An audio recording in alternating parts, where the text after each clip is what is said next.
mopping robot.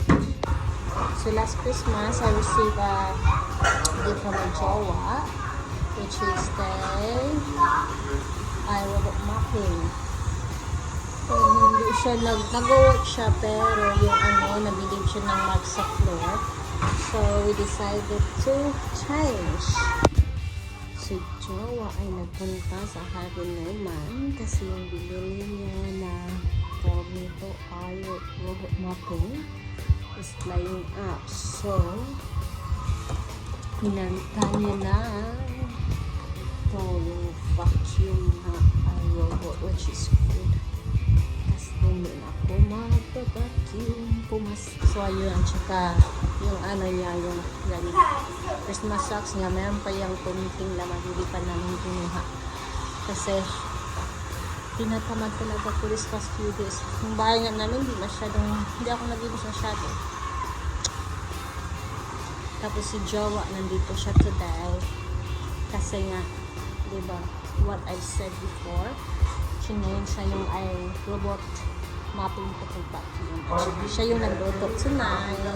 It's got bullets in it. Bullets? Ew. My chef tonight. What is that, my love? Goose schnitzel. Ew. Yummy! Sabi niya yummy daw, oh. Ayun na yan si aeromotic natin. Where are you? Yan na siya sa passage. Oh, Jaden! Sorry, I just wanted to see what too fast.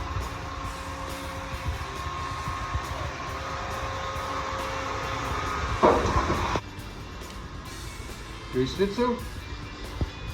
Coral trout.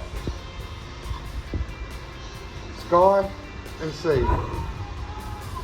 Then cook it and let's see what it's. Napabonus pa ng rice cooker sa jowa sa vacuum niya. Everybody!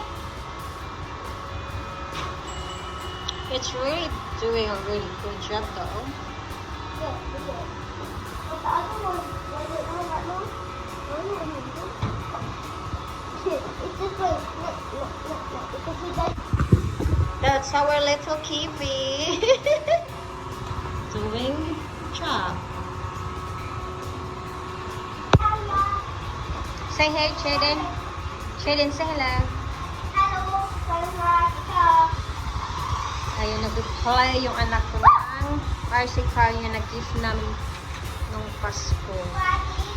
And then we still have few presents. This one for some of my friends' kids. Look at this tire. Look at that tire. Yeah, what's wrong with the tire? Wobbling. Oh no. I think you done too much spinning. Nah. Na? Nah. So, ayun nga. May mga gift kami sa Christmas tree factory yan. Mga gift namin yan for our friends.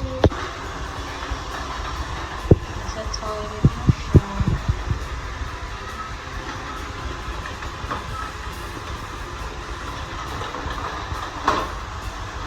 Hello, good evening. Kain tayo ng dinner. Today, magkakamay lang ako. Naugasan yung kamay ko kanina. Yung dinner ko today is isda. Bara at ako ng isda. Sasaw ko lang siya sa soy sauce na kami sa Pinas. Sa panilagyan ko ng ganyan.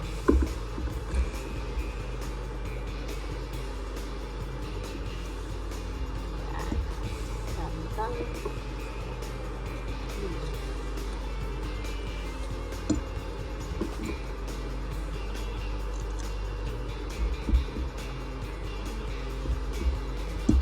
Nagugutom ako.